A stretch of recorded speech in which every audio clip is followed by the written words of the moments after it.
Mas vamos lá, gente. Então, primeiramente, pedindo autorização para vocês, né, para essa gravação. Quem não quiser participar, aparecer na gravação, por favor, mantenha a câmera fechada. Nós devemos disponibilizar, né, se todos concordarem, se alguém não concorda, por favor, se manifeste. Nós devemos disponibilizar isso no canal do YouTube da FUMEC, né? Porque eu já, até a própria Juliana, né, que é nossa convidada para abrir essa aula de lançamento, já me falou de uma pessoa, né, que tem interesse e não está podendo assistir aqui ao vivo e que gostaria de ver depois. Então, eu vou procurar agilizar aqui, disponibilizar no canal do YouTube do curso, e eu vou ver com o pessoal porque tem o canal do YouTube da própria FUMEC, né? Para a gente disponibilizar isso o mais rápido possível, para quem não viu, né? Tiver interesse, pode ainda dar uma espiada lá, né? Fica disponível. Então, boa noite a todos, muito bem-vindos. Agradecendo a presença de todos aqui, e em especial da nossa palestrante, né? A Juliana Garcia Carneiro, né?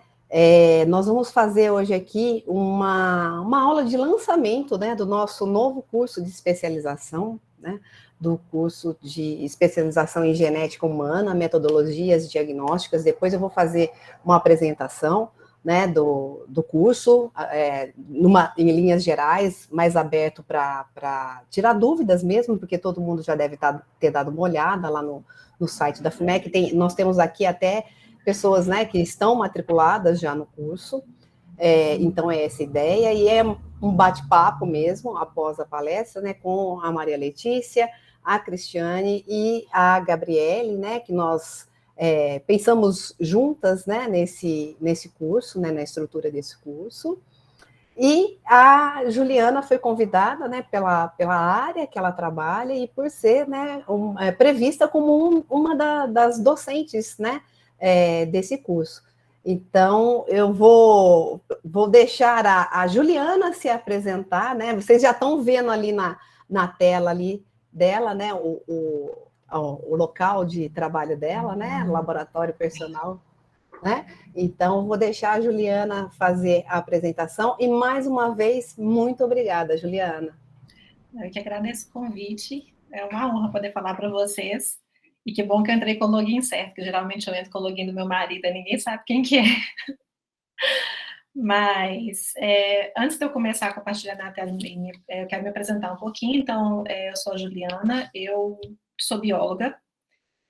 Eu atuo na área de pesquisa e diagnóstico molecular já tem um bom tempo, então não vou nem sair quantos anos, mas eu fiz meu mestrado, meu doutorado na área de genética molecular, e depois disso eu tive uma carreira, né, de docência, mas sempre trabalhando em laboratórios, então eu nunca saí um pouco da bancada.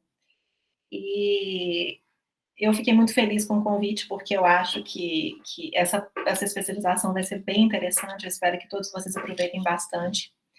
E gostei do tema para fazer a aula de apresentação, porque é a aula inicial e a gente vai falar de um tema que ele é basicamente um dos primeiros passos dentro de um laboratório para que você consiga fazer seus experimentos, seus diagnósticos. Então, a gente vai começar como se fosse realmente de uma base em laboratório, que é a evolução da PCR mesmo, né, ou essa técnica que vocês devem ter ouvido falar na graduação, mas provavelmente vocês vão se especializar agora na pós.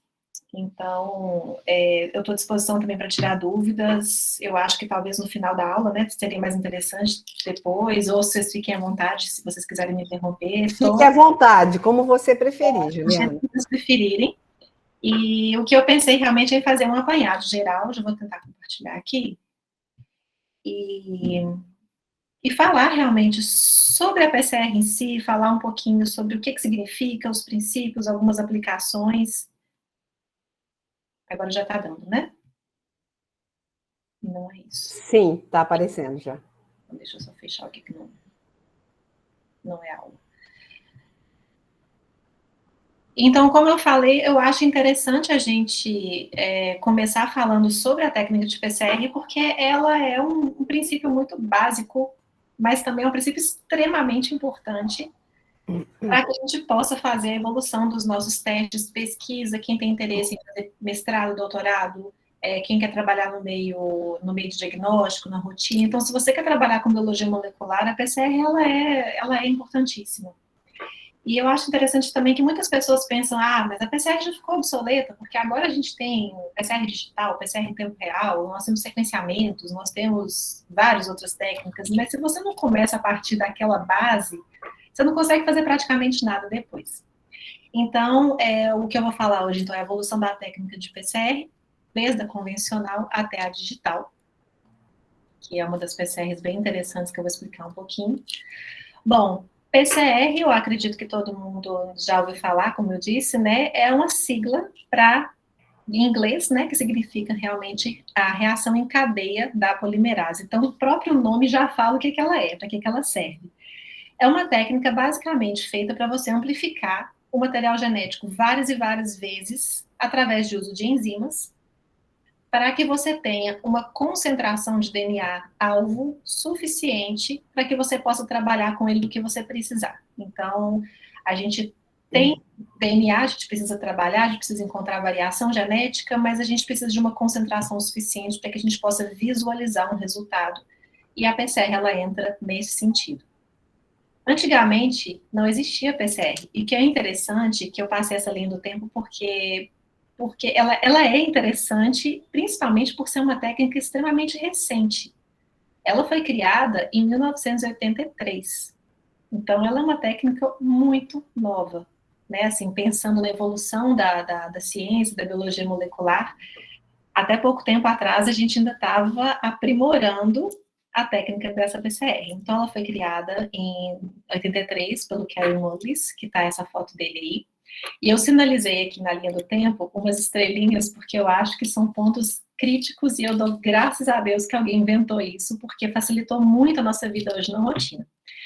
Antigamente não se fazia PCR, não existia isso. Então, como que era feita a amplificação do material genético para estudo? Era por clonagem, que ela é extremamente eficaz, mas ela é mais cara, ela é dispendiosa de tempo, né? Então, você precisava de tempo para que possa ser amplificado dentro de genomas bacterianos, por exemplo, aquele fragmento de interesse para que depois pudesse ser purificado e aí você pudesse trabalhar. E aí, nesse ano, o pesquisador, então, ele teve um insight e falou assim, não, peraí, existe uma... Ele já estava trabalhando um pouco com alguns iniciadores, né, que são os primes, e ele simplesmente teve a ideia de pensar em fazer uma amplificação, na verdade, sem necessidade de um material em vivo, então ele pode fazer in vitro. E, basicamente, hoje, o que a gente faz? Eu vou passar mais o slide mais para frente, simplesmente com variações de temperatura. É uma técnica que conceitualmente é relativamente muito simples, claro que ela tem que ser bem específica, eu vou falar disso também, mas ela facilitou muito a nossa vida, então eu coloquei uma estrelinha em 83 porque foi muito importante. Em 85 foi feita a apresentação para a comunidade científica, foi feito divulgação em papers, interessante que a Nature recusou o paper dele, mas depois ele conseguiu publicar. Em 1976 é a outra estrelinha, eles trocaram a enzima de amplificação. Antigamente trabalhava com a enzima de E. coli, que é uma enzima que ela não resiste a altas temperaturas. Então, imagina, essas figuras aí embaixo, vou até chamar a atenção para a figura B. É um equipamento de fazer a PCR antigamente, que consistia em simplesmente 3 banhos-maria, para que você pudesse ficar trocando a sua amostra de temperatura manualmente. E isso... Imagina, você faz isso hoje e a PCR ela é uma amplificação que ela demanda ciclos, né? Então você fica às vezes 30, 35, 40 ciclos de temperaturas repetidos para que você possa ter uma amplificação. Imagina fazer isso manualmente no banho-maria. Então são 3 banhos, tá vendo? Um banho a 95 graus, um banho a 55 e um banho a 72. Eu vou falar mais disso depois. E antigamente o pesquisador tinha que ficar trocando a amostra de banho, voltava, começava de novo um novo processo, voltava, começava de novo 30 vezes, né, contando o tempo lá no cronômetro. E toda vez que ele colocava até 72 graus, ele tinha que adicionar a enzima para que pudesse fazer a parte da amplificação, que eu vou mostrar, porque a enzima não sobrevivia quando colocava 95 graus. Aí eles descobriram a bactéria termos aquáticos, que sobrevive a altas temperaturas e que ela conseguia sobreviver a temperaturas altas. E aí, parou, pelo menos, essa adição da enzima, ela foi eliminada. Em 87, para mim, foi uma das melhores épocas que surgiu o termociclador, que é o equipamento que também está do lado direito, é um dos mais atuais, e o esquerdo, né, que é essa figura A, é um protótipo de termociclador. Então, a partir daí, a questão da troca de temperatura manual parou. Então, a pessoa, né, o pesquisador pode preparar a reação de PCR, colocar os reagentes, colocar nesse equipamento, programar qual que é o ciclo, quantas vezes quer que amplifique, quanto ciclo de temperatura, e a máquina faz sozinha isso para ele. Então, fica aí 1h30, 2 horas, e o pesquisador pode fazer outras coisas, e a PCR acontece dentro do ambiente do termociclador. Então, o equipamento é realmente termociclador, ele faz ciclagens de temperaturas. E com isso foi só evoluindo, né? Então, a evolução da técnica de PCR, a otimização do processo foi levando em 92, 93, aí a gente vai chegar na linha do tempo até hoje, um aprimoramento nos testes diagnósticos para que você possa fazer realmente um estudo, uma pesquisa. Ela começou a evoluir muito mais rápido, né? Então, o pesquisador conseguiu, inclusive, em 93, o Nobel de Química pela invenção dele. Bom, como eu falei, ela é uma reação em cadeia da polimerase, e ela é uma amplificação in vitro, fora do ambiente celular, que ela reproduz o processo de replicação dentro da célula, só que de uma forma mais específica, direcionada, e de uma forma bem mais robusta, porque a gente quer amplificar 1 milhão de vezes, bilhões e bilhões de vezes, aquele fragmento para que a gente possa trabalhar com ele. Então, basicamente, o que a gente coloca dentro de um tubo de reação de PCR? A gente tem que colocar alguns ingredientes, né? A gente coloca água para a gente ter um meio aquoso, a gente coloca as bases nucleotídicas, que são os DNTPs, para que possa ter, né, a base para que possa ser formada a nova fita. A gente coloca a TAC polimerase, que é a termos aquáticos, né, dessa bactéria que foi descoberta, que ela vai mimetizar uma polimerase 3, por exemplo, que faz a síntese do DNA dentro da nossa célula. A gente tem o par de iniciadores, que são pares de primers, que são fragmentos de DNA específicos, para que eles possam delimitar dentro daquela fita enorme de DNA que a gente tem, qualquer região de interesse que a gente quer amplificar. A gente está interessado só naquele gene específico, só naquele exon específico do gene, só naquele pedacinho do exon, né? Não é nem no exon inteiro. Então, isso vai ser delimitado a partir dos primers, dos iniciadores. Um tampão para a gente ter um pH ótimo de funcionamento, íons para a gente catalisar essa reação, para a gente otimizar a reação, e, obviamente, o DNA de interesse. Então, é uma receita que, a princípio, parece ser muito simples, né? Mas é claro que a gente tem que tomar alguns cuidados. A concentração dos reagentes é crítica, então a gente tem que saber exatamente e ajustar isso dentro de laboratório. Qual a concentração de cada reagente que a gente coloca, porque uma concentração maior ou menor pode inibir um processo, pode dar uma reação que não seja eficiente. É importante que os iniciadores, que são os primers, sejam muito específicos, porque se eu tenho interesse numa região específica, ele não pode me dar um resultado e amplificar outra parte do DNA que eu não tenho interesse em estudar. Então, a gente tem que ver a especificidade dos primers. Eu vou mostrar como é que a gente desenha um primer daqui a pouco. E, obviamente, qualidade do DNA extraído. Então, a gente tem um DNA de interesse que a gente extrai de diversos materiais: sangue, saliva, tecido, material parafinado, às vezes plasma, né, DNA circulante, biópsia líquida, fio de cabelo, né, o que a gente puder trabalhar, mas ele tem que ter uma qualidade de material também, para que ele não possa ter fatores que possam inibir a reação. Gente, tá aí, tudo bem? Qualquer coisa, lembra que pode me interromper, tá? Eu vou dar um exemplo, então, da gente mimetizar uma PCR, para que a gente possa entender como é que a técnica funciona. Então, eu selecionei aqui um gene, que é o EGFR, que é um gene muito envolvido em carcinogênese de pulmão, ele está muito envolvido em resposta a tratamentos específicos para pulmão. Então, geralmente, pacientes que têm câncer de pulmão, a gente pode fazer um estudo deste gene para que a gente possa ver se ele tem uma mutação que possa ser interessante para o tratamento dele, para o câncer. Então, ele tem 28 exons e ele tem 9.821 pares de bases. Mas eu estou interessada só nesse exon específico aqui. Então, do gene inteiro, ele é dividido em vários exons, que estão representados em verdinho. Os introns estão em linha mais fina. Eu estou interessada só nesse exon aqui, que aqui eu coloquei o exon 2, tá? Isso aqui é uma foto do banco de dados, eu vou mostrar para vocês. Aqui é ampliado, né, a sequência do exon de DNA, e eu quero um primer que ele pegue essa região específica aqui. Então, a gente vai desenhar esse marcador, e aí a gente vai fazer, então, uma reação que vai delimitar, que a minha reação vai começar... Vocês estão vendo meu mouse? A setinha? Sim. Ah, então... Sim, mas Juliana, apaga fecha isso, isso aqui, né? Mas aí sumiu. A sua exibição, então esquece, desculpa. Agora, onde que está a apresentação? Deixa eu ver. Te atrapalhei. É que a gente, quando faz, a gente dá para o que é para esconder, para parar. Eu não sei como que eu volto para a apresentação. Tá aqui. Pronto. Esse aqui ele não me deixa tirar. Não, então deixa ele quietinho, hein? Vou deixar ele quietinho. Então, eu quero que... Esse aqui é um par de iniciador, eu quero que ele delimite a minha amplificação desse começo até esse final aqui. Então, eu vou escolher um par de iniciador que vai realmente se ligar na minha região. Então, como é que nós vamos fazer isso? Vamos ver como é que a gente pode, então, desenhar. Já estava até aberto aqui. Esse aqui é um banco de dados, gente, que existem vários bancos de dados disponíveis online. Na verdade, é o banco de dados do genoma mesmo. Então, se vocês verem aqui, a gente tem aqui homem, camundongo, o genoma de zebrafish, né, que é o peixe paulistinha, e outros organismos. A gente está interessado no humano.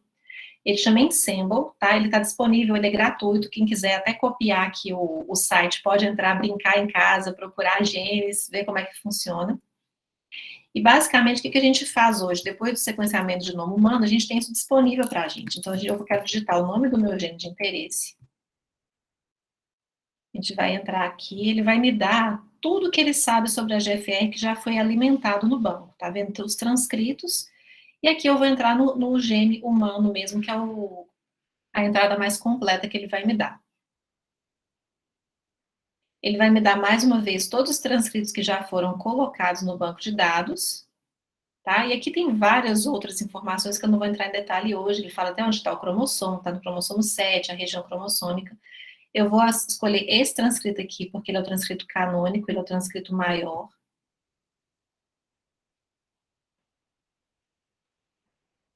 E eu vou pedir para ele me mostrar os exons deste transcrito. E aqui está o meu gene completo. Esse é o meu EGFR completo com todos os meus exons. Tá certo? Eu estou interessada, então, em fazer o primer para o meu exon 2.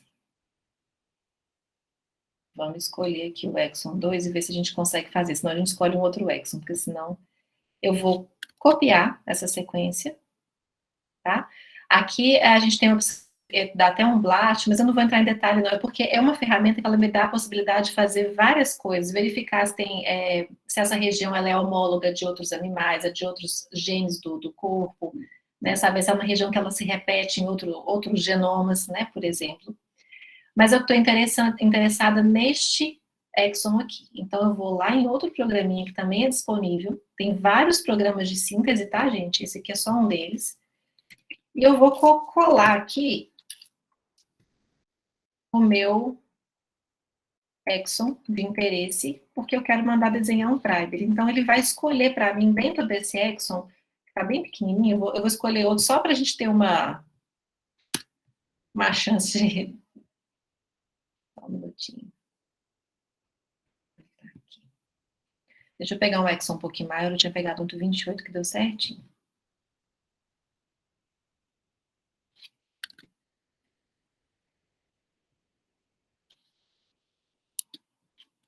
Pronto. Então, o que acontece? Eu sei qual que é a minha sequência, eu sei qual que é o meu exon, e eu quero simplesmente, eu estou interessada em uma variação específica neste exon, e eu quero fazer uma PCR dela para amplificar esse produto e ver se meu paciente tem a mutação, tá? Eu vou colocar aqui, então, alguns parâmetros, mais uma vez, não vou entrar muito em detalhe em relação a isso. Aqui eu vou só mudar algumas temperaturas. Eu não expliquei isso, acabou que eu deixei, o slide ficou um pouco fora do do caminho, mas eu vou explicar. Geralmente, a temperatura de anelamento dos primers, que eu vou falar daqui a pouquinho, ela é uma temperatura que varia entre 52 até 62 graus, 63. Vou colocar aqui só para ver o que ele vai fazer. Vou mandar ele escolher para mim o primer. Pronto, aí ele desenhou aqui e falou que nessa região, para mim, ele achou que essa sequência aqui, essas duas sequências, são sequências interessantes para que eu possa fazer uma reação, que vai ser uma sequência que ela tem um parâmetro de qualidade suficientes para que eu possa fazer minha PCR e ela funcionar muito bem, tá? Eu posso analisar até a qualidade dessa PCR. E aqui eu tenho outro programinha, que é o NetPrimer, isso aqui, né, mais uma vez, tem milhares de outros programas, mas eu uso ele desde o meu mestrado, e eu gosto muito dele. Aqui é simplesmente, gente, se a gente copiar a sequência dele, é interessante que depois que a gente descobre, né, que foram feitas essas descobertas de técnicas de sequenciamento, a gente tem acesso a tudo agora tão fácil, e a gente consegue trabalhar muito mais fácil. Eu peguei duas sequências, então, né, que eu vou explicar melhor o que elas são, analisar, e ele vai me dar uma nota de qualidade. Então, em 100%, ele tem 92% de qualidade, essa aqui tem 90%, ela me dá tudo. É a temperatura ideal para a gente fazer a PCR, no caso aqui ele colocou 49%, o conteúdo de guanina citosina, porcentagem de GC, e vários outros parâmetros de qualidade também que eu posso olhar para eles decidir, esse primer aqui é bom, eu vou usar ele para fazer meu teste. E aí, como que eu vou fazer essa PCR? Eu gosto muito dessa página, porque ela é muito explicativa, e eu sempre gosto de mostrar nas aulas. Então, o que eu vou fazer? A amplificação, a PCR, ela consiste em basicamente 3 passos, tá, gente? O primeiro passo é um passo de desnaturação do DNA, que a gente vai abrir a dupla fita, acho que vocês já tiveram aula de PCR. Então, essa desnaturação acontece em alta temperatura, de 94 a 96 graus. Então, a dupla fita vai abrir. Depois disso, a gente vai reduzir a temperatura entre 50 e 65 graus, que é a temperatura ideal de anelamento desses primers. Então, quando a gente vai começar a baixar a temperatura, a dupla fita ela vai tender a se reanelar. Só que a gente não deixa ela reanelar o suficiente. Então, a gente vai deixar a temperatura alta ainda para que toda a dupla fita se anele novamente, mas é uma temperatura que esse primer pode se alinhar. Então, a gente tem aqui o primer tanto da fita Ford quanto da fita reversa, que ele é simplesmente uma sequência de DNA complementar ao DNA do genoma, tá? E ele vai ser estendido a 72 graus com a enzima TAC. E com isso, a gente começou a delimitar uma região de interesse. No segundo ciclo, vai acontecer a mesma coisa, né? Lembra que são termociclagens. Vai desnaturar de novo o DNA, os primers vão se anelar novamente, a gente vai aumentar a temperatura para 72 graus para que a enzima possa estender, fazer a amplificação do material, e por aí vai. E olha que começa a acontecer uma coisa interessante. A partir do terceiro ciclo, a gente já começou a delimitar aqui um fragmento pequenininho, que é o fragmento de interesse que eu tenho, que no meu caso é o exon 2 que eu estou interessada em fazer. É essa região de interesse aqui dentro de todo o genoma humano. Eu estou delimitando uma sequência de 230 pares de base, por exemplo. E aí o quarto ciclo, quinto, sexto e por aí vai. E o que acontece? Quando a gente vai amplificando, a gente tem um número de cópias de DNA. Então, a cópia alvo é o gráficozinho azul. E vocês vão ver que a amplificação acontece de forma logarítmica. Então, quando você vai aumentando os ciclos de amplificação, você vai vendo que o número de cópias vai aumentando de forma exponencial. Até a gente ter um final de 30 ciclos com milhares e milhares de cópias-alvo, que vai atingir, então, uma concentração, né, de DNA suficiente para que a gente possa fazer o que a gente precisar com essa amostra. Tá? Então, basicamente, a PCR, qualquer uma das PCR, gente, seja a PCR convencional, tempo real, digital, todas elas trabalham com ciclagem de temperatura e amplificação de fragmento específico. Então, é uma técnica que é extremamente simples, mas ela requer realmente muitos cuidados para que ela seja feita da forma correta. Evitar contaminação e todos aqueles parâmetros de qualidade e de concentração de reagente. Então, assim, muitas vezes a gente tem que perder um tempinho mesmo no começo para fazer uma validação da técnica, para deixá-la bem perfeita, para que você não tenha problema depois. Eu vou até mostrar uns probleminhas de PCR que acontecem geralmente em rotina. E aí vem a pergunta: quais processos dependem da PCR atualmente? A gente tem diversos processos em laboratório, seja para pesquisa como para diagnóstico. Eu elenquei uns aí. E quais deles será que a gente precisa de PCR para fazer? Na verdade, todos. Então, para qualquer análise que a gente faça, para fazer um sequenciamento de nova geração, que nós vamos analisar genomas completos, para que a gente possa identificar se aquele suposto pai é o pai da criança ou não, se aquela amostra que foi colhida no local de uma cena de crime pertence àquele suspeito ou não. Uma criança que tem uma doença rara, se ela tem realmente doença rara, a mutação herdada familiar. Covid, né, diagnóstico de doença infecciosa, outros parasitas, outros vírus, tudo depende da PCR para que a gente possa trabalhar. E, gente, a PCR convencional é usada para N coisas.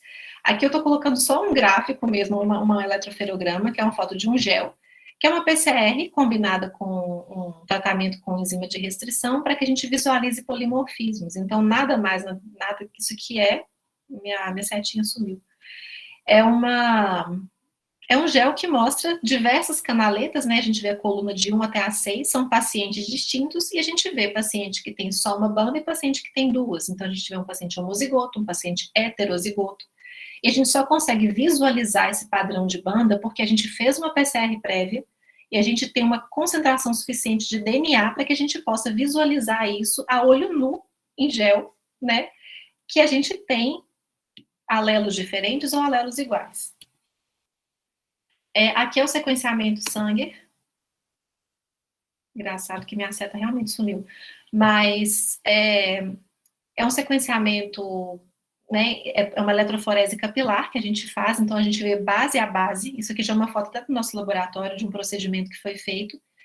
E a gente consegue ver, por análise de fluorescência, a base exata daquela região que eu fiz a PCR. Então, eu peguei aquele meu Exxon 2 do EGFR, fiz o meu primer, delimitei minha região, copiei milhares e milhares de vezes aquela região e procedi com o meu experimento e fiz um sequenciamento da região, porque eu quero procurar se esse paciente tem alguma mutação naquele Exxon que possa ajudá-lo em um tratamento para câncer, por exemplo.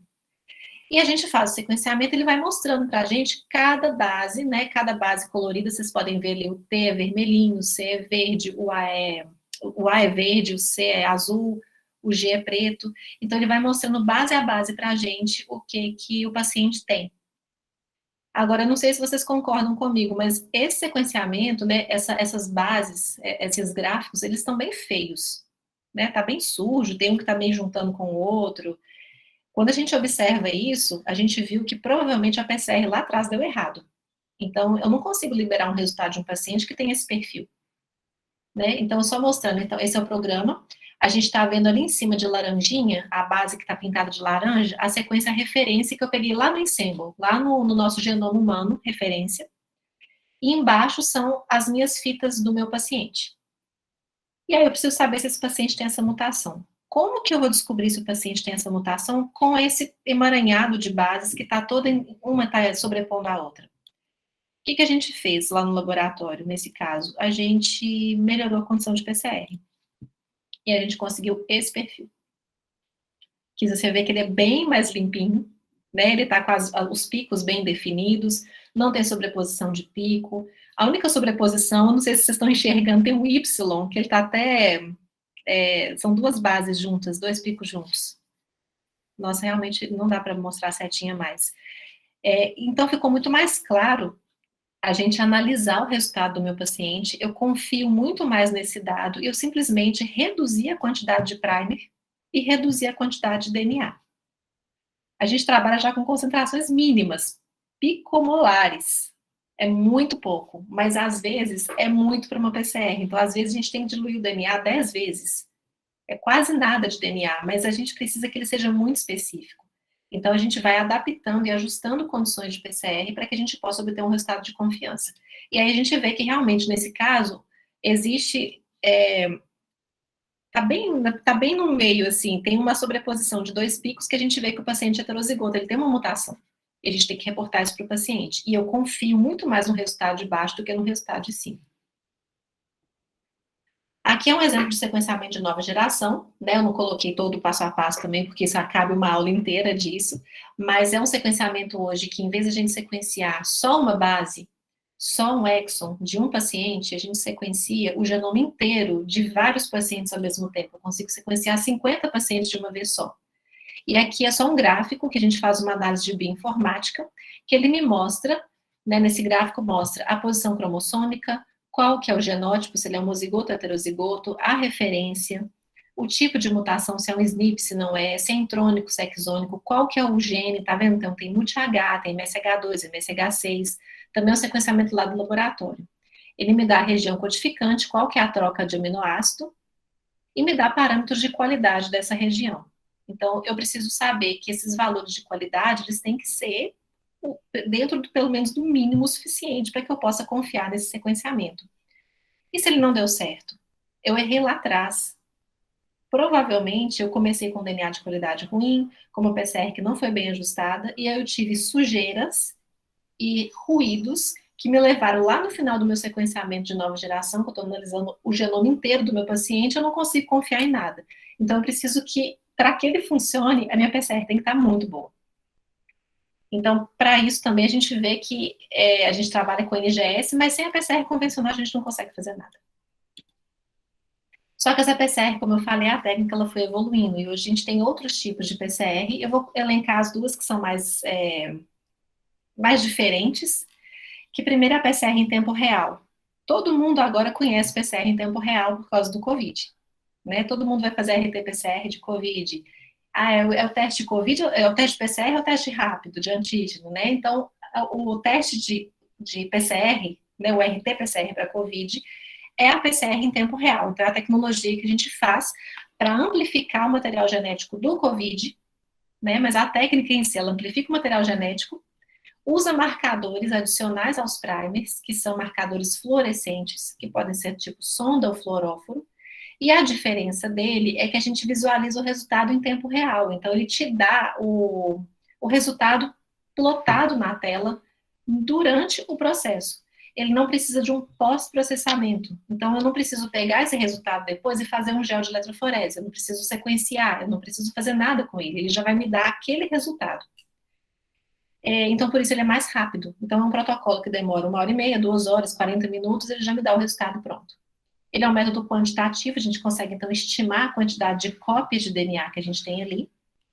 E ele é extremamente sensível. Ele é mais sensível do que a PCR convencional hoje e do que outras técnicas também.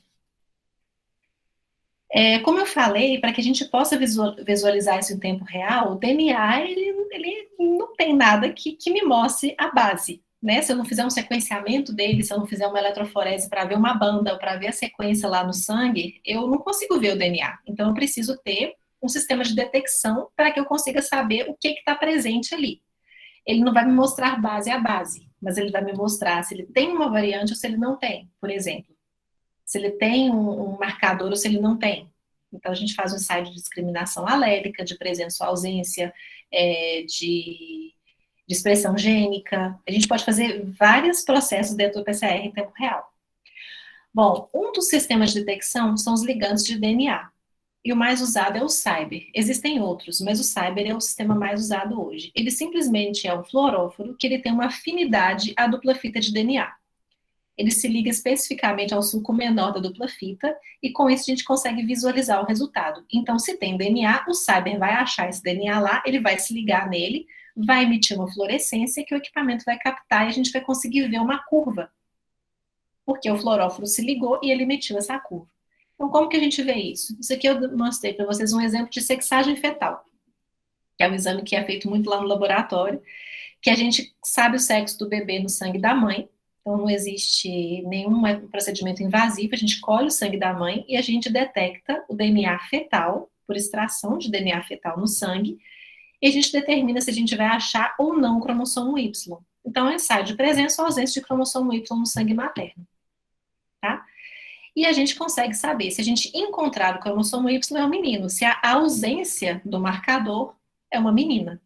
Então, a gente tem dois resultados que eu estou mostrando para vocês. Do lado esquerdo, que é a curva de amplificação, né, as figuras do lado esquerdo mostram o gráfico que ele mostra. Ele não está tratado, tá, gente? Por isso que ele está com esses ruídos embaixo, mas a gente pode tratar o gráfico. A amplificação que a gente observa do DNA que está lá dentro. Então, para a gente fazer a sexagem, por exemplo, a gente usa o marcador Y e a gente usa um gene de referência, que no caso é a beta-globina, para que a gente saiba se está funcionando, se não está a minha reação. Eu preciso ter um controle interno da minha reação.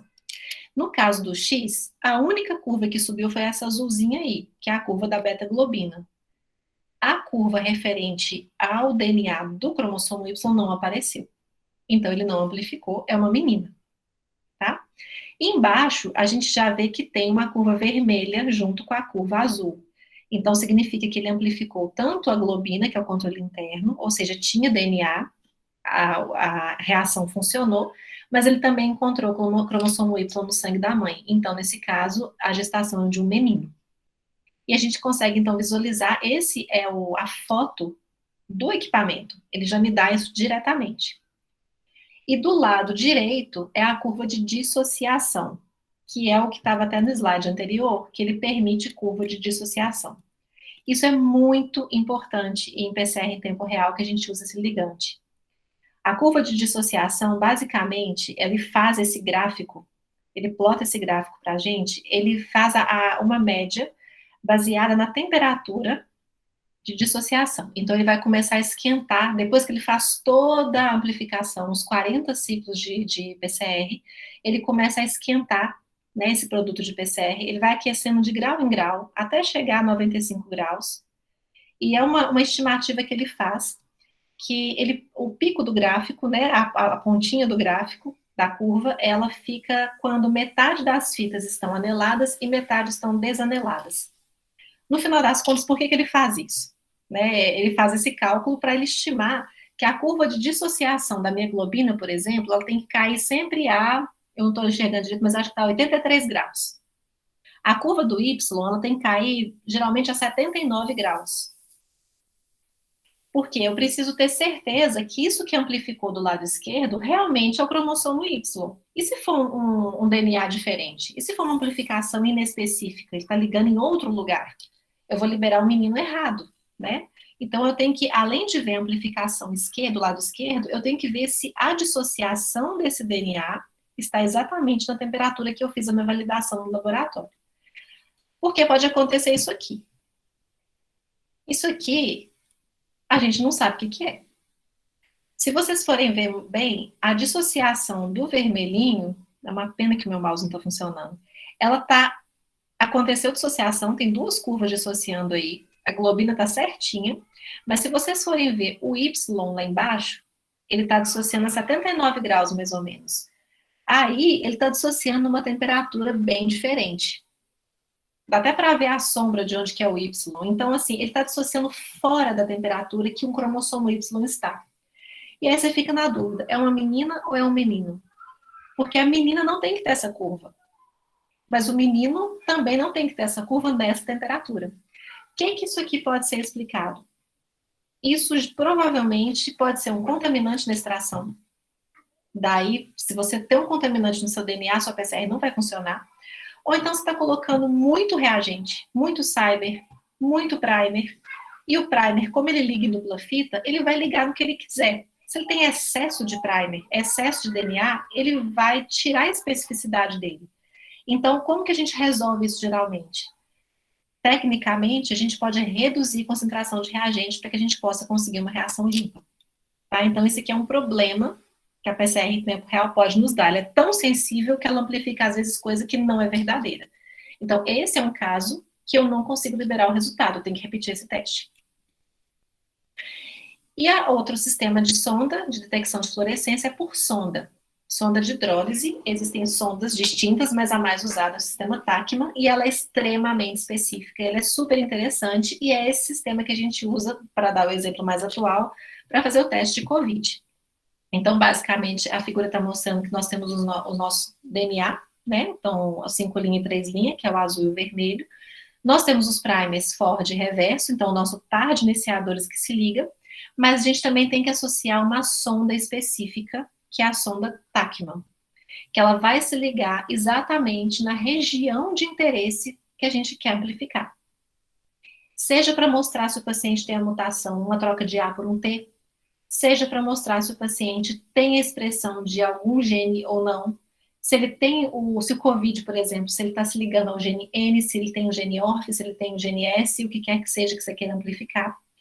E o interessante dessa sonda Tachman é que ela emite uma fluorescência. Ela vai se ligar à dupla fita junto com os primers, e quando a enzima passar por ela, ela vai quebrar essa sonda, e assim que a sonda desliga da fita, ela vai ser clivada, e essa clivagem, ela vai emitir uma fluorescência que vai ser captada pelo material. Tá? A técnica, ela é bem... Eu vou ser bem mais rápida aqui, para a gente não se ater muito ao sistema Tachman, mas basicamente ela vai ser uma clivagem que vai liberar a sonda para que ela possa ser detectada pelo equipamento. E a gente pode fazer vários processos. Aqui é um exemplo que eu dei de uma detecção quantitativa de Toxoplasma gondii em líquido amniótico. Então, ali é só mostrando para vocês o que está o 10A5, 10A4, 10A3, é uma curva padrão de concentração conhecida, e o númerozinho 2 é o paciente, na verdade é a amostra do líquido amniótico. Então, a gente viu a amplificação aí de material de Toxoplasma gondii nessa paciente que estava grávida, e ela tinha uma concentração que a gente consegue estimar. O equipamento aí, essa figura não está mostrando, mas ela consegue falar. Se eu mostro para o equipamento que tem uma curva padrão com concentração conhecida, ele consegue plotar a amostra do meu paciente entre as curvas e falar, olha, ele está com 50 mil cópias de toxoplasma no líquido amniótico. Então, a gente consegue ter essa estimativa do paciente. E aqui é um resultado de COVID, tá? Por PCR. Não sei se todo mundo já viu essa plotagem, quando dá detectado ou não detectado. É isso que a gente vê, geralmente, no nosso ensaio. Então, do lado esquerdo, a gente está vendo um resultado negativo. A gente amplifica para a COVID, no nosso laboratório, 3 marcadores. O gene N do COVID, que está marcado de laranja, o gene ORF, que é o azul, e o controle interno de reação, que é o verdinho. Então, o verdinho, essa curva verde, sempre tem que aparecer. Porque se ela não aparecer, eu tenho que repetir o teste, que pode ser que eu não tenha material suficiente. Quando a gente não tem uma curva bonita, igual essa curva do controle interno, tá vendo que ali aparece até um laranja, mas é um laranja bem tremido, é bem baixinho. A gente não viu detecção por sonda Tachman das regiões M e ORF do COVID. Então, esse paciente é negativo para SARS-CoV-2. Por outro lado, a gente vê um bem positivo, né? A gente está vendo a amplificação tanto do gene N quanto do gene ORF, e também, obviamente, do controle interno, e a gente consegue ver claramente que esse paciente tem a detecção dos 2 genes do coronavírus, ele é positivo para SARS-CoV-2. E a última técnica que eu vou falar, já estou acabando, é a PCR digital. A PCR digital, ela surgiu como uma ferramenta maravilhosa para detecção de amostras que têm baixa qualidade de DNA. A gente trabalha muito em oncologia, por exemplo, com parafina que está guardada há 15 anos. Por algum motivo, o médico quer resgatar essa parafina. Ou então, o paciente não tem como fazer uma biópsia, tem que fazer uma biópsia líquida, então ele precisa de DNA tumoral circulante no corpo. São DNAs extremamente desafiadores, porque eles têm qualidade ruim, eles são bem degradados, e a concentração deles é muito baixa. Então, geralmente, uma PCR em tempo real, e uma PCR convencional principalmente, não vão conseguir detectar isso. Não é suficiente, elas não têm sensibilidade suficiente. E aí foi criada uma técnica que ela consegue ser até 10 mil vezes mais sensível que uma PCR convencional. E a gente consegue, então, agora amplificar amostras escassas e fragmentadas com essa técnica. E o interessante é que ela é uma quantificação absoluta. Ela me fala exatamente quantas cópias do DNA mutado aquele paciente tem. Ele conta, literalmente, ele conta quantas cópias tem. Então, ele não dá uma estimativa igual para PCR em tempo real. Ele fala absolutamente, ele tem 25 cópias por microlitro de reação. E isso é uma coisa fantástica, que é simplesmente uma PCR convencional adaptada e também com uma ideiazinha da PCR em tempo real, que ele usa marcadores fluoróforos. Então, essa figura eu tirei da Biorad, a gente usa o equipamento de PCR digital da Biorad, então eu peguei a apresentação deles.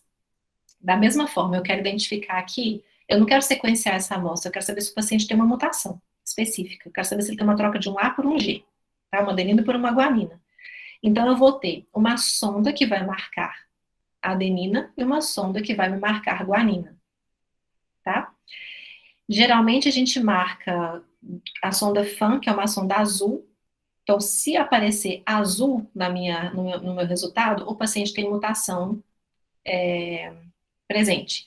Se aparecer a verde, ele não tem a mutação. Se aparecerem as duas, ele é heterozigoto, porque ele tem tanto a DNA normal quanto DNA mutado. Então, basicamente, se faz uma reação de PCR normal, colocando todos aqueles reagentes que a gente já tinha conversado, mais a sonda da PCR em tempo real. E a diferença da PCR digital, no caso que a gente faz, que é a ddPCR, que é a digital em gotas, a gente joga um óleo nessa PCR e faz uma emulsão dessa PCR. Então, a gente coloca numa maquininha e ela vai pegar essa reação toda, todos os primers, DNA, reagente, sonda, e ela vai emulsificar isso, ela vai transformar isso em 20 mil nanogotas. E esse tubinho cheio dessas 20 mil nanogotas vai ser colocado no termociclador para fazer a PCR. Então, o que eu estou fazendo? Eu estou dividindo a minha PCR em 20 mil mini PCRs dentro de um tubo só. Por isso que ela é tão mais sensível do que a PCR convencional. E aí, ele vai ser feita a PCR convencional, depois ele vai colocar num leitor e ele vai ler, o canal vai ler exatamente quantas gotinhas são azuis e quantas gotinhas são verdes, ou quantas gotinhas tem as duas cores. Então, basicamente, é isso aqui. Aqui, no caso, estou fazendo de um sangue, de uma amostra de DNA. A gente colhe a amostra, centrifuga para separar o DNA circulante, no caso, a gente está trabalhando com biópsia líquida, extrai o DNA e ou o RNA, que a gente também pode fazer isso de RNA. A gente coloca nessa maquininha à direita aí que vai gerar as gotas, que vai fazer essa emulsificação com óleo. Depois a gente faz a PCR no termociclador e coloca nessa máquina de cima à direita, que é a leitora de gotas. E aí eu tenho um resultado desse jeito aqui. Esse gráfico me mostra, são 4 quadrantes, tá? Então, o quadrante superior esquerdo são as gotinhas azuis, ou seja, tudo que é marcado de azul lembra que é mutação. Tudo que é marcado de verde, que é o quadrante inferior direito, é DNA normal. Ah, mas o que é essa gotinha laranja? Gotinha laranja são aquelas que tinham ambas as marcações, então são híbridas. Ele também me marca o que foi híbrido. E as gotinhas do quadrante inferior esquerdo são gotas que não pegaram nenhum tipo de reação, então são gotas não marcadas. Tá? São gotinhas de óleo vazias, então ele me mostra também qual foi a porcentagem de gotinha vazia. E com isso, gente, tá vendo que ele tá marcando os pontinhos. Cada pontinho é uma gota que ele leu. Então, ele realmente lê de forma absoluta quantas gotas mutadas, normais, híbridas, não geradas tem. E aí ele me fala, olha, você teve uma reação com 20 mil nanogotas, dessas 20 mil, 4.525 tem a mutação, o restante não tem. E aí eu consigo saber exatamente qual é a porcentagem de mutação que o meu paciente tem. E eu consigo fazer várias coisas. Esse gráfico de baixo está me mostrando esse paciente, que é o 19035, e eu estou analisando aqui, de acordo com o meu controle negativo, que é o da direita, a quantidade de cópias do gene HER2, que é muito envolvido em câncer de mama. Então, quem tem uma elevada quantidade de cópias de HER2 pode fazer um tratamento específico para o câncer. Quantas cópias de cada gene a gente tem no nosso corpo normalmente? Nós somos diploides, né? Então, a gente tem 2 cópias. Então, 2 é o número normal. O meu controle está com 1,91. Está próximo de 2, tem um desvio padrão, a gente aceita como válido. E olha a minha paciente, 4,4. Então, ela tem uma amplificação, ela tem mais gene do que ela deveria ter. Então, essa paciente pode ser tratada com medicamento, ela vai responder bem. Aqui é só para mostrar para vocês a mutação. Então, esse é um marcador também de EGFR, é um marcador de leucina para arginina, no códon 858, é um marcador de sensibilidade à droga. Então, a pessoa que tem câncer de pulmão, que tem essa mutação, ela se beneficia de tratamentos alvo específicos. E aí, o gráfico de baixo, vamos subir primeiro, está mostrando o paciente, que é o primeiro da esquerda, que é o 19005. O do meio é o controle negativo, e o branco, que a gente está vendo realmente que o branco da reação é simplesmente uma reação sem DNA, que não teve contaminação. E a gente está vendo que ele tem 4,1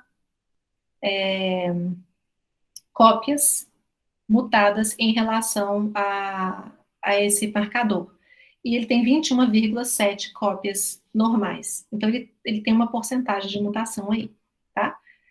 O controle negativo, como era de se esperar, ele não tem marcação azul, tá? Ele tem 0 cópias mutadas e tem 61,9 cópias normais. Então, o controle negativo passou no padrão de qualidade, o controle sem amostra passou também, e esse paciente tem uma mutação.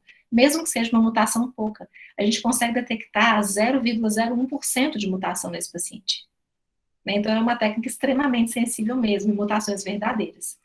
E o gráfico de cima, gente, da parte esquerda, é só para mostrar a quantificação absoluta mesmo. Então, se você for olhar ali na primeira linha, tá lá o 19005L858R, ele tem 4,1 cópias por microlitro. E ele tem 21,7 cópias por microlitro de DNA normal. Isso provavelmente é uma biópsia líquida, porque a concentração está baixa, é o de se esperar mesmo. Então, quando a gente coloca no gráfico, ele me dá aqui uma porcentagem, por exemplo, de 3,8% de mutação. Ele tem 3,8% de mutação. E a gente pode confiar que esse resultado é verdadeiro.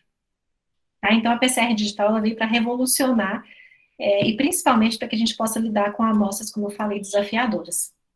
Gente, eu acho que eu passei muito meu tempo, mas eu queria finalizar falando que a PCR é uma ferramenta indispensável para a biologia molecular. Então, se vocês forem, nas aulas que vocês vão ter, vocês vão ver que tudo vai envolver PCR. Praticamente tudo na biomol vai envolver PCR.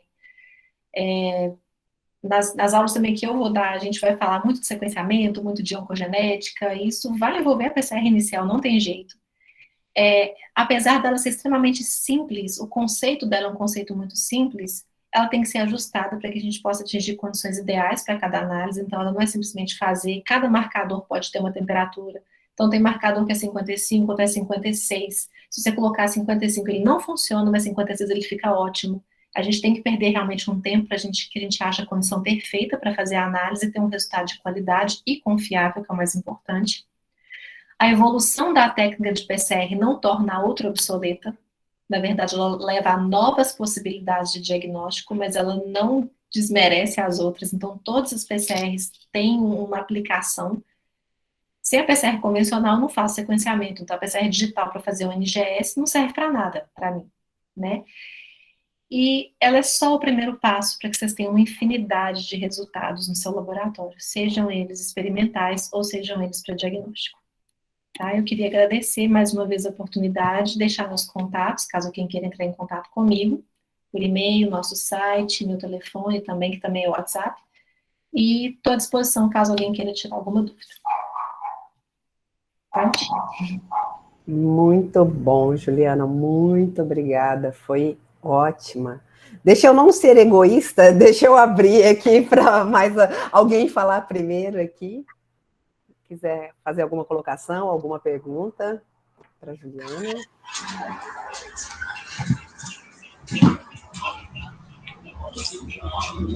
Gente, pergunta. Eu falei muita coisa.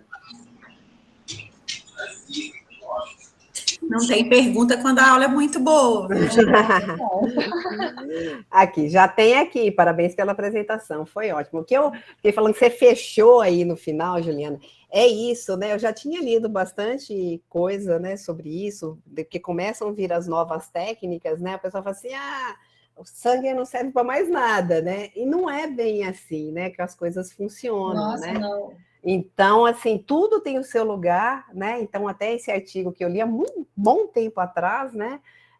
Falando sobre isso, achei super bacana, né? Você falar desde da ideia, que na verdade realmente é uma ideia muito simples, e até a gente chegar nas técnicas mais modernas, e cada hora vai, né? Vamos sofisticando e aparecer uma coisa, mais novidades aí. Então, eu acho isso, não desmerece, né? Cada uma tem o seu lugar, para cada caso tem uma técnica especial, é uma técnica fundamental, né? Dentro da biologia molecular. E eu queria que você falasse um pouco para mim. Eu conheci a Juliana, gente, eu fui conversar enquanto professora de supervisora de estágio, né, responsável pelos estágios, estava conversando, negociando uma vaga na área de imagem, não que de repente, né, essa pessoa, Marcela, tinha assim, me manda, é um laboratório personal, eu trabalho com biologia molecular, você não quer conversar com ela? Eu falei assim, gente, que maravilha, vamos lá, vamos marcar um horário, vamos conversar, e desde a primeira vez, né, eu fiquei deslumbrada com o laboratório, com tudo que é feito lá, né, com todo o conhecimento, a bagagem que a Juliana tem, né, não é a primeira vez que ela nos atende aqui. E eu queria que você falasse para mim um pouquinho, né, sobre custo, né, dessas técnicas, que tá vindo para o futuro aí, né, assim, crescimento nessa área, como é que tá? É a medicina molecular, né? A gente trabalha com todas essas técnicas que eu passei aqui na aula, então a gente faz o NGS, a gente faz PCR em tempo real, a gente faz a PCR digital. A evolução da técnica, ela também tem esse custo, realmente, eu acho que é uma dúvida que muitas pessoas têm, eu acho importante falar. Então, assim, mais uma vez, só antes de responder, a gente nunca pode desmerecer essas técnicas mesmo, eu achei importante, porque eu recebo, às vezes, muitas pessoas que ficam assim, eu não quero trabalhar com PCR convencional mais não, porque agora o futuro é PCR em tempo real, mas não é assim. Né? Se você quer trabalhar com uma técnica, ela exige aquela base. Então, tudo aí é importante, né? Todas as técnicas são importantes. E realmente, o sequenciamento, o sangue não faz mais sentido que agora é só NGS. Não, o sangue ele tem uma aplicação muito específica. O sangue ele vai mostrar uma mutação que eu não conheço. Às vezes eu não preciso fazer 30 genes, eu tenho que fazer um gene só. Né? Por que o paciente vai pagar um sequenciamento NGS que é muito mais caro se ele pode fazer um sangue que é específico, que é muito mais barato? Exemplo, às vezes vai uma paciente com câncer de mama, faz um teste genético, ela faz um sequenciamento de nova geração para identificar todos os genes associados à mama ovário e ela acha que ela tem a mutação no gene BRCA1, mutação patogênica naquele gene. Nossa, eu tenho 2 filhas, eu queria saber se elas herdaram minha mutação. As 2 filhas não precisam fazer o painel completo de NGS. A gente já sabe a mutação familiar. Essas meninas vão fazer a mutação por sangue. Elas fazem só aquela mutação específica. Eu não preciso ver os outros genes. Eu quero saber se ela tem o BRCA1, a mutação em BRCA1. Então, aí a gente entra a técnica de sangue. E muito bem colocada, que ela é extremamente eficaz para esse tipo de diagnóstico. Em relação a custo, a gente ainda tem, infelizmente, um custo complicado. Tá? A gente tem, já diminuiu bastante na época que foi descoberto os sequenciamentos, né, principalmente o sequenciamento de nova geração, que é sempre uma curiosidade muito grande, os custos eram muito altos, envolvia aí, chegava às vezes a 15 mil reais, 20 mil reais o sequenciamento. Hoje já não é mais esse preço, mas não é um custo muito baixo. A gente tem painéis genéticos que eles podem girar por volta de 5 mil reais, 7 mil reais. Claro que quanto mais genes você analisa, mais caro ele fica, porque envolve muita coisa. Mas a gente também tem análises de 900, 700 reais, 500 reais, né? Então a gente hoje tem já, o custo fica um pouco mais acessível, infelizmente não é para todo mundo. E a gente tem visto também, cada vez mais, podia ser um pouco melhor, mas nem todos ainda estão ligados aos procedimentos, ao rol da ANS. Então, a gente já tem alguns exames genéticos para câncer e para outras síndromes genéticas que já estão no rol, que os planos podem cobrir. Já foi uma vitória muito grande, eu acho que ano passado, se não, pelo menos eu tenho alguns planos que têm autorizado o paciente com câncer de mama fazer o painel BRCA1 e 2 pelo plano. Mas não são todas as pacientes que têm esse direito. Tem que ser paciente em idade precoce, com história familiar de câncer, então tem toda uma restrição. Então, muitas vezes, realmente, esses exames, eles continuam sendo particulares, e o custo ele vai variar realmente pela complexidade da técnica. Então, uma PCR convencional com uma eletroforese pode variar em torno de 200 reais, 250, uma paternidade fica em torno de 300, 350. Antigamente era bem mais cara, e um painel NGS, um exoma, ele pode estar em torno de 7, 8 mil reais. Então a gente tem essa margem. Quando a gente pensa nisso, sabe o que eu fico lembrando aqui, né? Que as pessoas antigas se entregam, né? PCR em tempo real, uma técnica muito cara, né? E você pensar nesse tempo, nesses 2 anos de pandemia, né? A técnica padrão ouro, né? De diagnóstico, assim, não é baratinha, mas, né? Quem não pôde fazer pelo plano de saúde, que não fez, né? Pelo SUS, dá até, né, dependendo, dá para fazer, dependendo da condição da pessoa. Então, eu acho, assim, que com a evolução, né, das técnicas, e, assim, eu acho muito importante essa questão, né, de planos de saúde, mesmo no SUS, incluindo, né, esses exames, e eu acho que essa é uma área que só tende a crescer, né, eu acho que vocês, no laboratório, pelo número, né, pelo volume de exames, né, que a cada ano, né, tem com certeza observado isso, né? Então eu acho que é uma área muito promissora ainda, né? Com os testes mais sofisticados, né? Ainda mais caros, mais restritos, mas, né? Menos do que antes. Menos do que antes. E realmente é uma área promissora. Eu acho que a biologia molecular, principalmente para diagnóstico oncológico, que é onde a gente atua mais, ela está sendo descoberta agora. Então, assim, ela anda junto com a medicina, não tem jeito. Então, você faz um diagnóstico molecular, associa com o diagnóstico clínico e você faz uma conduta clínica de tratamento para esse paciente que ela é muito diferenciada. Um dos casos que eu passei, da PCR digital, inclusive, é de uma paciente, eu podia ter colocado a linha do tempo, mas eu estava pensando em falar isso na parte mais de onco. Uma paciente que ela estava em câncer terminal, nem era de mama, era coloretal. Desenganada pelo que o médico falou, já estava em estágio final, terminal, e foi feito um teste genético para saber se tinha alguma coisa para se fazer por ela. E a gente achou uma mutação em HER2. Então, ela tinha uma amplificação de HER2, mesmo não sendo aprovado na época o tratamento, né? Mas foi dado trastuzumab para ela, para coloretal, ela regrediu. Ela teve não chegou em remissão, mas as metástases ósseas diminuíram. Essa mulher levantou da cama, que ela estava acamada, ela não conseguia mexer. E ela ficou conosco pelo menos mais 3 anos fazendo acompanhamento. E ela começou a acompanhar pela biópsia líquida. Então, a gente fez o primeiro teste na parafina, no NGS, e depois que a gente descobriu a mutação alvo dela, então, assim, ela tem amplificação de HER2. Esse médico começou a monitorar essa paciente de 3 em 3 meses. Ela colhia um tubo de sangue e mandava para a gente via como é que estava o nível de HER2. Se estava diminuindo, se estava aumentando. Então, dependendo da concentração de HER2 que ela tinha, ele trocava o tratamento ou não. E ele foi sustentando, a gente fez, eu nem sei quantos, foram 3 anos, 3 meses cada, né, pelo menos 3 anos e meio, não me lembro. E a gente começou a ver até a progressão do câncer dela, porque, né, infelizmente não tem cura ainda, no estágio que ela foi descoberta, né, que foi feito o tratamento. A gente foi vendo a regressão da mutação, depois ela começou a voltar, depois o tratamento começou a responder, começou a diminuir. Aí ela começou a ter uma nova mutação de resistência, que ele trocou o tratamento. Então, assim, mas foi uma pessoa que não tinha perspectiva de sobreviver meses. E ela ficou com a gente 3 anos e meio. Então, assim, é real, sabe? E é muito bonito. A gente tem uma gratificação. É muito gratificante a gente ver que a gente faz uma diferença para a pessoa dessa forma. E isso foi possível porque, apesar do custo não ser tão baratinho, mas é um custo acessível. Então, ela conseguiu fazer esse acompanhamento até a hora que ela resolveu falar assim, não, agora para mim já deu, sabe? Infelizmente, eu acho que nesse caso o câncer venceu, mas foi uma pessoa que sempre foi muito agradecida porque ela manteve o tratamento por muito tempo. E isso tem sido feito cada vez mais.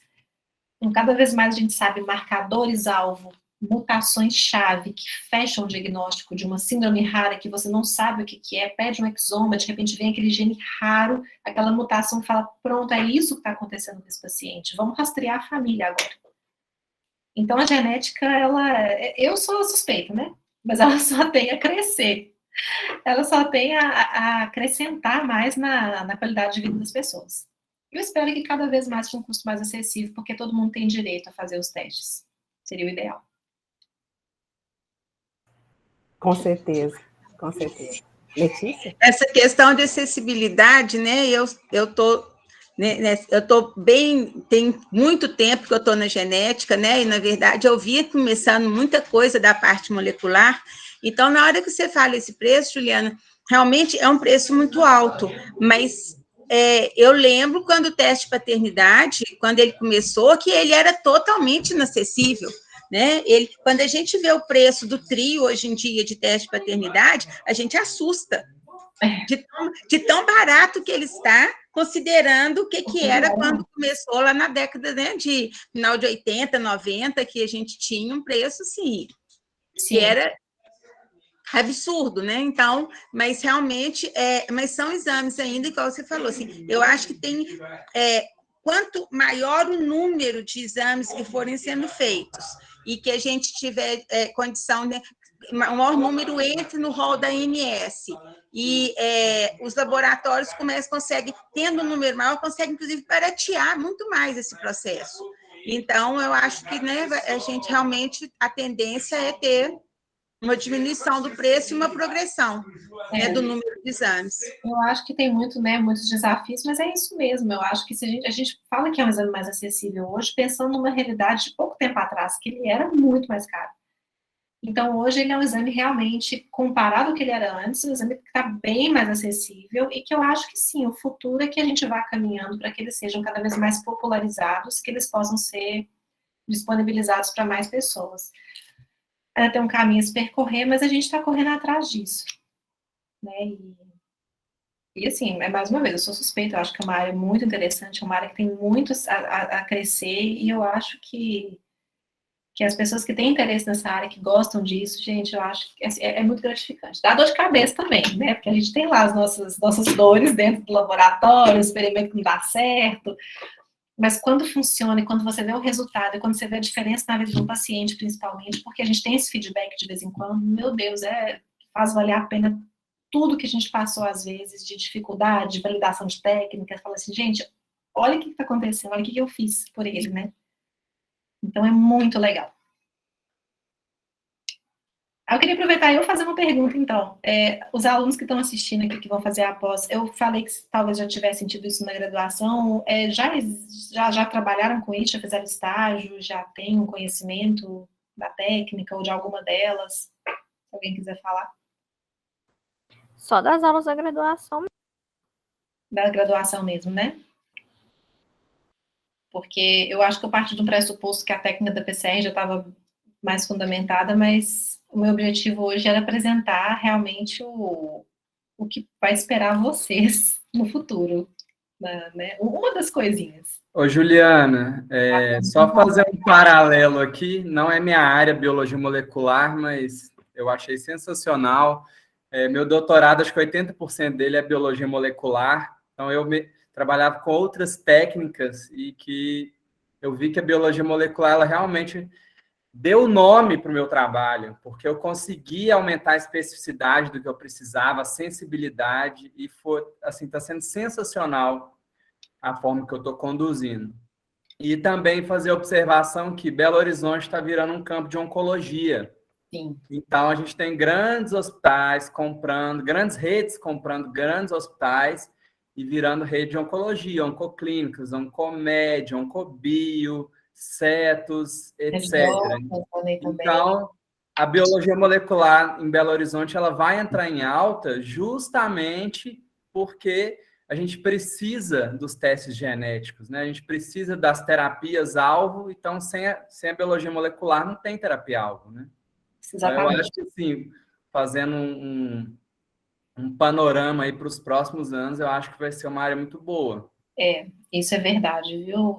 Porque a gente está vendo agora, Belo Horizonte é um mercado muito difícil, sempre foi, isso é o típico de mineiro mesmo, mas a gente tem visto agora uma entrada mesmo, o pessoal chegando mesmo, e os grandes estão chegando aqui, e vai crescer muito. Então, quem está fazendo essa pós, quem tem interesse em trabalhar na área, eu estou dentro dessa área, eu não tenho dúvida que isso aí vai abrir porta demais, oportunidade demais, porque vai começar a ficar ainda mais em alta. Já está famoso, né? Eu acho que o Covid até ajudou a gente, porque a biologia molecular ficou assim, né? O biomédico ficou o profissional do ano, né? Mas essa parte está entrando muito, e eu vejo muito isso em todos os campos da biomol, mas eu vejo muito dentro da oncologia, onde eu trabalho mais. Gente, isso vai crescer muito. isso vai crescer muito, eles vão precisar de muito profissional, vai abrir laboratório, vai abrir mercado, vai abrir um número de exames muito grande, e uma coisa interessante, a gente vê isso muito lá, as meninas que estão lá no laboratório comigo sabem, o paciente chega lá e fala assim, mas esse exame é feito aqui? Não vai para São Paulo, não? Não vai para os Estados Unidos, não? Mas é aqui, nesse laboratório? Então, ninguém acredita que existe laboratórios em BH que podem fazer isso, e hoje não são muitos ainda. Mas daqui a pouco, esses laboratórios vão ter que contratar mais, eles vão ter que crescer, porque as pessoas vão vir para cá, elas não vão mais para São Paulo, elas não vão mais para o Rio, porque eles descobriram o campo aqui também. Então, o paciente vai ficar. Fora que a gente vai precisar também de muita gente na pesquisa, né? Porque a gente tem vários tipos de neoplasias e a gente tem algumas que são mais estudadas, outras nem tanto. Então, a gente tem pouca terapia-alvo para algumas, né? Tem. Então, Gente, pesquisa, para mim, eu trabalho hoje, eu fiz meu mestrado, fiz meu doutorado, e eu estou agora na parte de diagnóstico. Uma coisa não se vence da outra nunca. Os nossos painéis genéticos são dinâmicos, então, às vezes eles têm que ser ampliados, às vezes têm que ser reduzidos, porque a pesquisa falou lá atrás, olha, adiciona um marcador novo para câncer de pulmão, porque descobriram um tratamento novo para ele. Tem que ir lá validar, adicionar e implementar no nosso teste.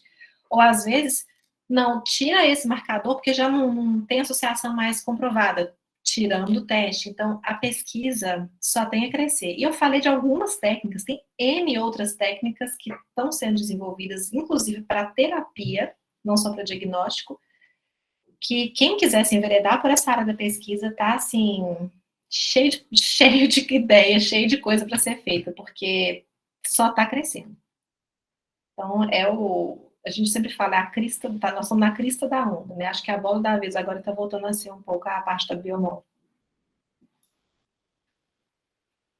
Então, sucesso para todo mundo aí no curso. Mas teve várias mensagens aqui, né, no chat, te parabenizando, né, de pessoas que já trabalhavam na área, agora pararam, estão fazendo mestrado, mas quer voltar. E lá, a Sabrina mesmo falou, amém, precisamos de mais oportunidades, né? Mas eu acho que é isso, e a gente quer, assim, para não estender muito, na verdade, a gente quer só, a ideia era mostrar um pouquinho, dar um gostinho, né, do que vai ser esse nosso curso de especialização, né, com a brilhante participação da Juliana, ressaltando aí, né, uma das coisas, assim, primordiais do curso, trazer gente de mercado para poder compartilhar essas experiências, né? Essa experiência do dia a dia de hoje, o que ele está, né? O que ele está fazendo, o que está se fazendo hoje. Então a gente procurou para montar o grupo de professores, né, deste curso, profissionais realmente de ponta no mercado, né? Eu vou mostrar aqui rapidinho para vocês, prometo não me alongar, tá? Para quem não viu, só para ver com outros olhos, talvez, né? Deixa eu só entrar aqui. Então, ó, entrando na nossa página aqui, eu já tinha até aberto, mas você vai lá, né, na pós-graduação. Deixa aqui, tá? E o primeiro curso aqui, ó, pós-graduação EAD, Genética Humana, Metodologias Diagnósticas, né? Colocando que são graduados na área de saúde, né, e ciências biológicas, que é o nosso público-alvo, né, e já teve algumas pessoas, né, inclusive um ex-aluno nosso, o João Pedro Letícia, eu não sei se ele está aqui hoje, que foi para a área de reprodução, né, ele até estava trabalhando no Espírito Santo, aí ontem eu falei com ele, falei assim, não, eu já estou na Bahia já, assim, mas eu achei super interessante só que eu queria saber de você se ela vai ser realmente, né, em AD, ou se vai ter presencial. Eu falei assim, não, né, a nossa ideia, né, é ela online, síncrona, né, então as aulas vão ser em tempo real. Que dias vai ter a aula, né? A previsão das aulas é para as noites de terças e quintas-feiras, né? E também um sábado por mês, aí o dia todo. Por que essa constância das aulas? Para nós podermos cumprir a carga horária prevista do curso dentro de um ano, né? Você conseguir concluir a pós-graduação, né? Um curso de especialização em um ano é bastante interessante, né? Para quem está fazendo. Né? Então, e eu acho que fica mais dinâmico também, você sabe, vou investir esse meu ano, né, para fazer esse curso, né, e concentrar e conseguir nesse tempo, que é um tempo muito bom, que normalmente as pós-graduações são mais de 12 meses, né? E só mostrando aqui para vocês, aqui tem, né, as opções, o preço, parcelamento e as opções de desconto, gente. Tem desconto em cima desse preço aí, tá? E abrindo aqui só a nossa matriz, né, para vocês visualizarem, o que foi pensado? Se pensou no curso numa divisão em 4 módulos, né? Um primeiro módulo que seria um módulo inicial, para dar aquela recordada, aquela aprofundada, onde vai ser necessário, né? Então, uma carga horária de 76 horas. Depois vem um módulo, perdão, de citogenética aplicada, né? Um terceiro módulo mais voltado aqui para medicina molecular, né? Então, inclusive aqui dentro da disciplina, abordando, né, a oncogenética, né, que a nossa ideia é que a Juliana, né, esteja com a gente, né, e essas novas tecnologias aplicadas à medicina de precisão também, né. E no quarto módulo, fechando o curso, né, no quarto módulo, fazer uma disciplina, vai ter uma disciplina de aconselhamento genético pré e pós-teste, que é importantíssimo. E outra coisa, né, que, assim, cada vez mais técnicas novas, né, ou mesmo tudo que se faz dentro de um laboratório, fundamental controle de qualidade. Então, controle de qualidade voltado, né, para as técnicas de biologia molecular e também voltada para a citogenética. E não sei se quem olhou aí reparou que dentro dos módulos 4, 3, e também do módulo 2, a gente tem a previsão do workshop de desenvolvimento de carreira, que daí eu vou convidar a Cristiane para falar um pouquinho também, né? Eu pedi para ela falar um pouquinho de mercado, que ela tem aí da bagagem dela, da experiência dela, tá bom? Cris. Boa noite, pessoal. Ju, parabéns pela aula, viu? Muito bom poder rever técnicas básicas, mas essenciais para o nosso trabalho, né?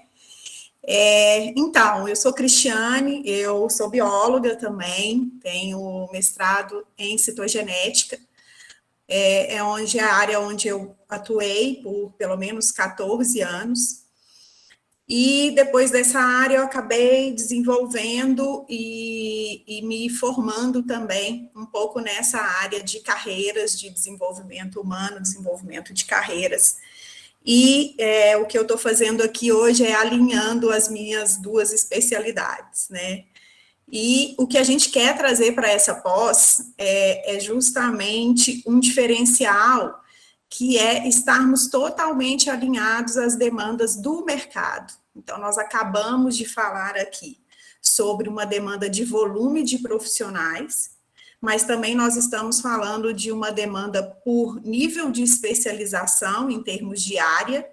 Então, estamos trazendo a biologia molecular, a citogenética. Eu estou como docente do módulo de citogenética, né, que é a minha especialização, mas estou trazendo, junto com a equipe, esse workshop para que a gente esteja totalmente alinhado em termos de oportunidade, em termos de habilidades comportamentais, né? Infelizmente, tradicionalmente, os cursos técnicos, né, a medicina, a biomedicina, a biologia, a farmácia, não trabalha as habilidades comportamentais para o mercado de trabalho e acho que a Juliana pode me confirmar aqui, né, Juliana, a necessidade do profissional estar alinhado em termos de comportamento, competência, entrega, visão de mercado, visão de oportunidades, né? Então, isso também vai ser trabalhado nessa pós, para que a gente esteja totalmente alinhado com oportunidades. Então, a ideia é trabalhar dentro de um workshop, exatamente tentando adequar aí dentro dos sábados, que é onde a gente está alinhando uma carga horária de 8 horas seguidas, né, para trabalhar ferramentas que são mais dinâmicas e que tragam o mesmo interesse para esses horários.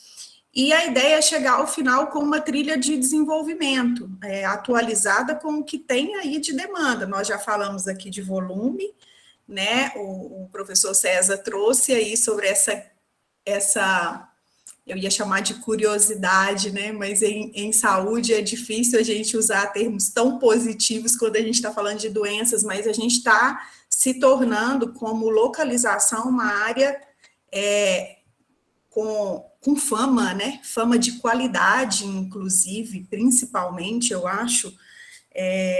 Belo Horizonte, regionalmente, está se tornando um mercado de excelência na área de saúde. Então, a ideia é que a gente trabalhe também esse diferencial, além da técnica, né?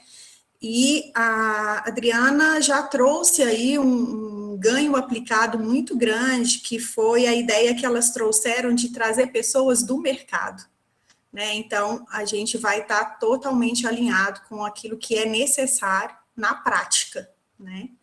Então, essa é a minha contribuição aqui para o curso, e passo a palavra para você de novo, Adriana. Então, gente, bom, então, não sei, Letícia quer falar alguma coisa? A Gabriele também?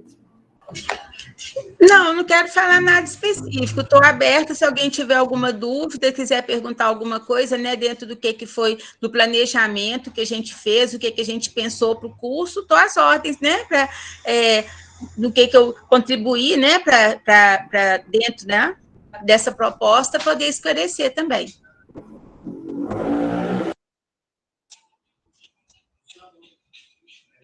Gente, de vez em quando tem que fechar o microfone correndo, a rua aqui é muito barulhenta.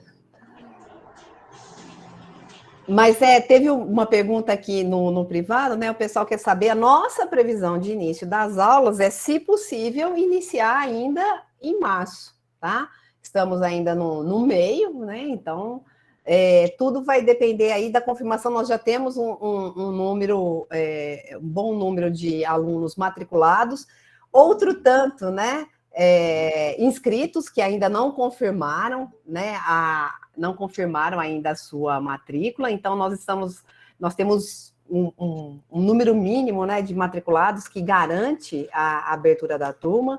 Então, a nossa ideia com essa aula de lançamento é realmente dar uma ideia do que as pessoas vão encontrar pelo curso, trazendo um professor, né, previsto para o curso, né, dar essa palhinha aí, né, e tirar as dúvidas, mostrar um pouquinho mais, né, do como foi pensado o curso, como ele vai acontecer. Deixa eu responder aqui. Então, a gente está esperando, e se confirmando, a gente, né, vai mandando notícias. Eu estou me comunicando com todos os que estão inscritos e matriculados, todos têm até o meu contato telefônico, né? Então, esperamos que sim, que ainda possa começar ainda esse mês, né? Não tem, a FUMEC não tem essa questão, eu acho que tem uma flexibilidade hoje maior, né, nas instituições de ensino superior, por ser pós-graduação, né, não tem essa coisa, início de ano, tem que começar em fevereiro, ou sei lá, não tem, né, a gente tem pós-graduações que começam normalmente até abril, né, Letícia? A Letícia já foi pró-reitora, né? Tem curso que começa em abril, maio, porque como a gente depende desse número mínimo de alunos efetivamente matriculados, gente, e isso é muito importante, porque o fato da pessoa ter falado que ela tem interesse, a turma só se confirma se as pessoas estão efetivamente matriculadas. Então, e às vezes fica, né, todo mundo esperando, e se a pessoa não confirma a matrícula, a gente não tem essa confirmação de que vai poder acontecer.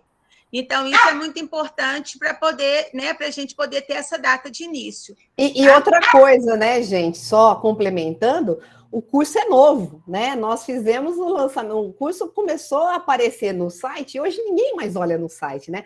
Mas o nosso esforço de divulgação começou mesmo, a gente começou uma divulgação em fevereiro, né? Porque ele saiu lá no site mais na segunda quinzena de janeiro, que a gente estava fechando ainda, montando o curso, né? E então é um curso novo, então que muita gente ainda talvez não esteja sabendo, né? Então a gente procurou intensificar, né? Inclusive nas redes sociais e com esse evento de hoje, né? Alunos graduados, a Sabrina está perguntando aqui, tem essas coisas que são importantíssimas. Alunos graduados em outras universidades terão descontos? Tem desconto sim, Sabrina, é só olhar lá na página, né? Tem os 30% de desconto também, tá? Aulas práticas no laboratório, Pamela? Não temos essa previsão, porque a nossa previsão do curso é do curso ser online sim, aulas em tempo real. Importante, esqueci de falar isso. As aulas ficam gravadas e são disponibilizadas, né? A gente usa todo o sistema da Google, a FUMEC, né? Tem o Google for Education, então a gente usa todo o sistema da Google, é o Google Meet, que hoje nós estamos realizando esse encontro, e nós utilizamos as Classrooms. Então, a aula acontece, logo que a gravação é disponibilizada, essa gravação vai para a Classroom, e o aluno, todos os alunos matriculados no curso são convidados para essa sala de aula virtual, e eles terão acesso a essa aula até o final do curso, tá? Até essa turma finalizar, né? Então, perdi um pedaço da aula, eu estava voltando do trabalho para casa, assisti meio assim no celular, não deu para ver direito, quero ver de novo. Tá lá, você pode assistir de novo, né? Isso é muito importante. Então, a gente tem atividades práticas não laboratoriais que podem ser desenvolvidas, né? Hoje, a Juliana deu uma atividade prática. Quando ela entrou nos sites para montar primers, mostrar onde... Gente, isso é fundamental. Eu não tive ninguém que me ensinou isso, não, né? Manda fazer graduação lá atrás, né? A gente tem que aprender sozinho, né? A duras penas. Então, tipo de prática em laboratório, não. Estágio dentro de curso de especialização, não temos, tá? O que vai acontecer é que vocês vão ter contato com várias pessoas que estão no mercado, que serão seus professores, né? Isso pode abrir portas, com certeza. E uma coisa também que eu esqueci de falar é que como já faz um pouquinho de tempo, a Letícia me corrige se eu estiver equivocada, mas não faz muito tempo, não.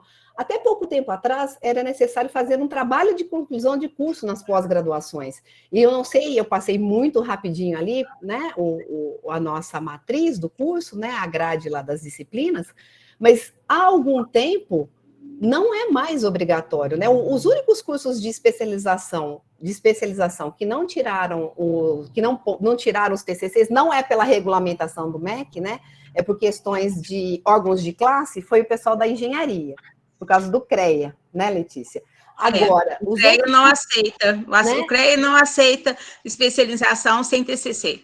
Né? Mas o MEC autoriza, e o que aconteceu foi isso, foi essa liberação do trabalho de TCC, e eu acho que a gente ganha, né, num aspecto aí, a gente ganha um tempo para trabalhar outros conteúdos dentro dessa carga horária do curso, né? Então, eu acho isso importantíssimo. E tira um estresse, né? Porque eu brinco, né? Eu sou professora de disciplina de TCC, né? O pessoal fala assim, nossa, é o trauma da minha vida, na graduação, né? Agora eu vou ter que fazer na pós também, né? Não tem mais que fazer. E no nosso curso, nós optamos por usar esse tempo para outro foco, outros assuntos importantíssimos, tá? Que tem que ser abordados. O César colocou um recadinho para os alunos dele aí, tá? De estágio 3. Mas é isso, não sei se alguém tem mais alguma dúvida, se as meninas querem complementar mais alguma coisa.